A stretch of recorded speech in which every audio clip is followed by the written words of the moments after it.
Meu nome é Fabiano Timbó, eu sou um apaixonado pela literatura e hoje vou fazer o resumo de Yaya Garcia, mais um livro lido para o meu diário. Vamos lá.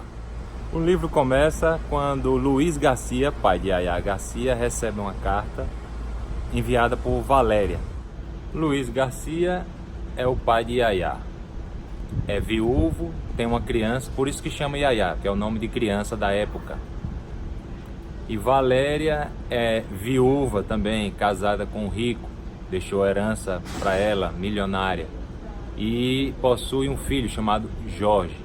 Jorge, por sua vez, já é mais velho, já é adulto, é apaixonado por Estela. Estela, por sua vez, é filha de Antunes, que é um funcionário do falecido pai do Jorge. E tem Estela como filha única. Também não aparece a mãe de Estela, ela é viúva. E Estela não é apaixonada por ninguém. Jorge tenta a todo custo conquistar Estela, mas Estela é muito orgulhosa, o orgulho à flor da pele.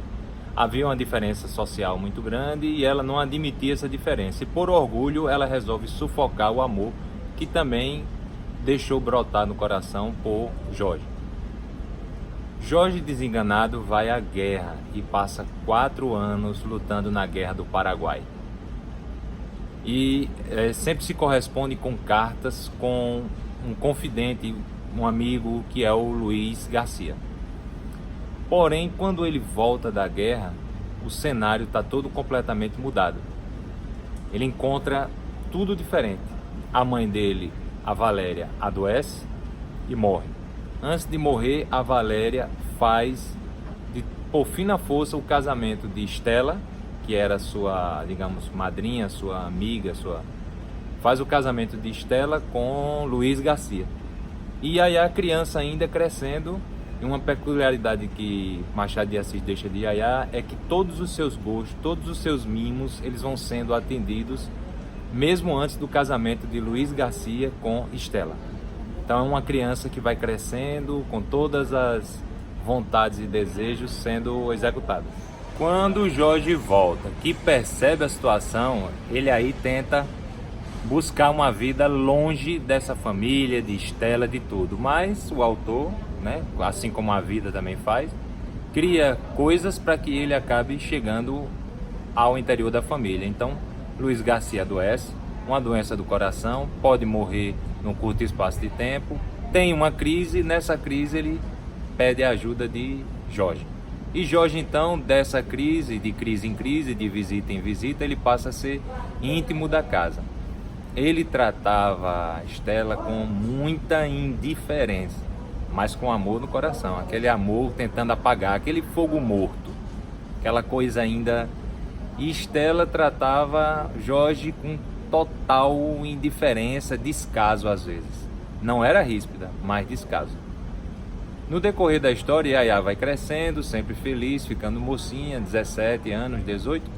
E aí, uma das vezes, desses encontros de família, o Luiz Garcia vai rever suas cartas e encontra uma carta da época da guerra que recebera de Jorge. Essa carta declarando o amor a uma pessoa sem dizer o nome. Quando Luiz Garcia mostra a Estela que ela lê a carta, ela sabe que se dirige a ela. Então ela fica trespassada, ela fica trêmula, ela fica triste. E Yaya Garcia, que está ali do lado, percebe. O pai não vê Estela, as reações de Estela, e fica falando. E Estela não vê Yaya, que está atrás dela. Mas Yaya percebe tudo. E dali Yaya tem um insight. Ele começa, Yaya começa a descobrir que Estela pode ter se casado, mas não por amor. E isso dá a ela uma fúria interior, uma raiva, um ódio, porque um dos caprichos que ela tinha com a infância era ver o pai casado e o pai casado com Estela. Então era um absurdo para ela que ela não amasse o pai. Então dali ela toma uma atitude. Ela deixa de ser menina e passa a ser mulher, ou seja, deixa de ser Yaya e passa a ser Sinhá. Mas todo mundo continua chamando de Yaya no livro, carinhosamente.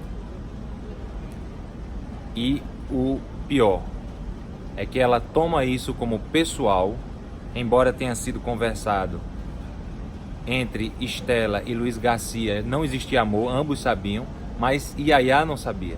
E ela toma aquilo como pessoal e toma uma decisão. Ela vai agora botar para, digamos assim, para usar de todo o mal para fazer tanto Jorge como Estela sofrerem por causa desse acontecimento que ela acaba de descobrir. Essa paixão antiga que ambos dissimuladamente em casa ficavam escondendo, e que é uma paixão entre os dois, mas que não havia absolutamente nada. Mas na cabeça dela, né, de Yaya, de criança, começa então a guerra, como se fosse uma vingança em relação ao sentimento que Estela não sente ao pai. Interessante que Yaya Garcia decide ser má. É como a gente toma até um certo horror em relação a Yaya Garcia, porque fica parecendo que ela é uma anti-heroína. E ela começa a usar de artimanhas e artifícios, planeja para conquistar Jorge e assim dá uma, digamos, uma surra amorosa na Estela. Um capricho, um novo capricho. Fazer Estela sofrer vendo que ela estava conquistando e até casada com Jorge. E ela começa a criar as mais diversas situações para ficar perto do Jorge. É aluna, é confidente, é querida, faz passeio, ela faz tudo, só que durante esse passeio, isso tudo com maldade, de caso premeditado. Mas aí quando o Jorge é colocado na parede, e coloca também ela na parede, e dá-lhe um beijo, tem um encontro fantástico, então ela muda o sentimento, ela nota que a artimanha acabou se voltando para ela acaba se apaixonando pelo Jorge. Nessa guerra de sentimentos de Yaya e essa repulsa de Estela e também essa certa paixão que começa pelo Jorge, ela se depara com um outro personagem chamado Procópio. O Procópio conheceu o Jorge na guerra, mas não eram irmãos, não eram amigos, parentes.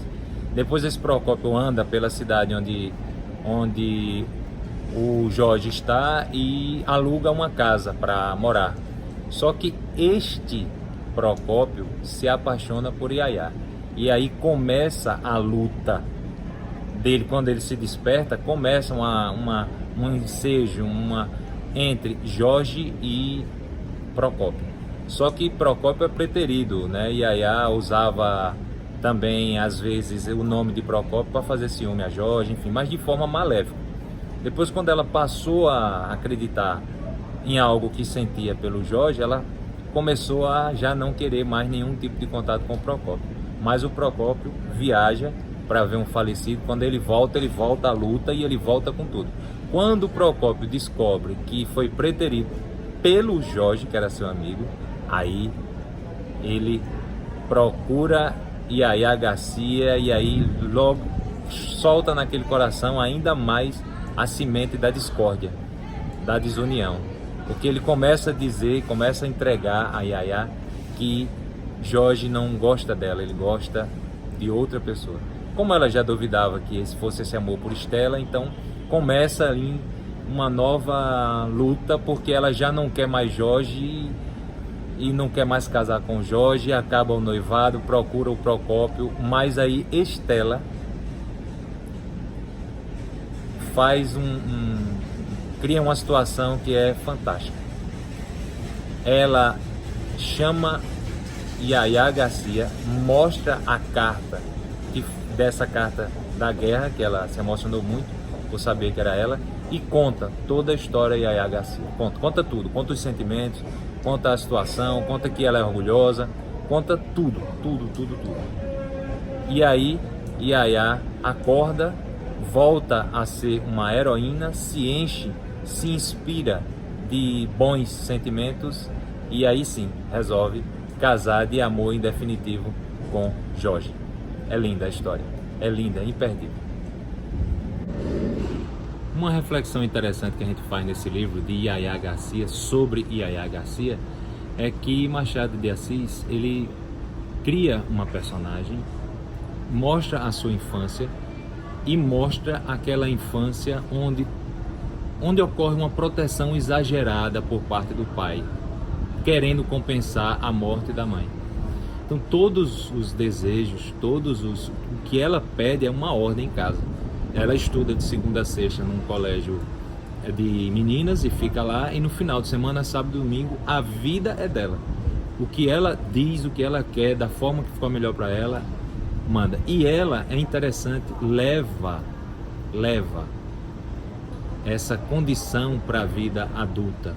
Ou seja, ela é muito protegida e quer tudo de acordo com o seu gosto e não admite nada que não seja de acordo com o seu querer.